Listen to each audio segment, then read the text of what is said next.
Yes, what you see here is not Hytale. This is Hydot, another of the Hytale-like projects I talked about in the last two videos, but if you haven't watched them, I put links in the description. Anyways, we'll get into the specifics of Hydot after I talk about something related to the wider aspect of all these projects.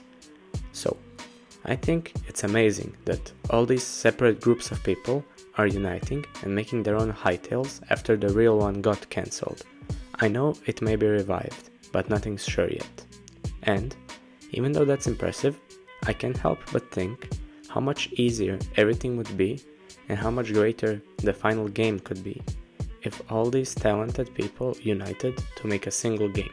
Now, I know that this isn't at all realistic with the enormous amount of planning and coordination needed to unite these people, and also maybe some of them wouldn't be willing to compromise their unique vision and wouldn't be able to adapt to the larger group of developers if this were the case. But it is nice just to imagine it, and if any of you who are working on the games are listening, please consider this. Even though I do admit it's quite an unrealistic proposition, maybe you could try to figure something out. And now that that's covered, let's move on to Hydot. I had a talk with the lead developer, and currently the only one, called Bill, and he told me a lot about the game.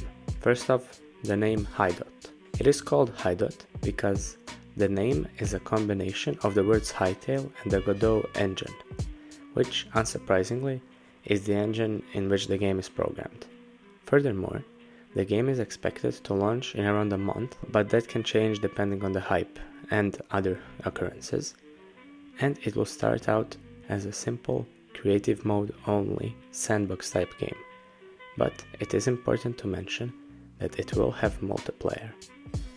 Of course, we cannot get our expectations too high because in the end, this is just one guy working for a few months, and it's not that easy to replicate the work of a huge team of people working for 7 years.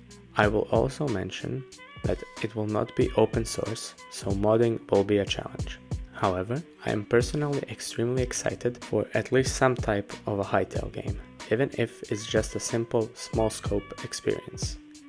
And that is basically all the news I have for now. The other two projects, Hytale and OpenTale, have been developing, although there's not much to show currently. The only thing I will point out is that OpenTale has a website now, so check it out, link in the description. And I hope to see more news from both games soon. Well, just like that, we are brought to the end of another progress report. I hope you like and subscribe and watch the progress of Hydot along with me.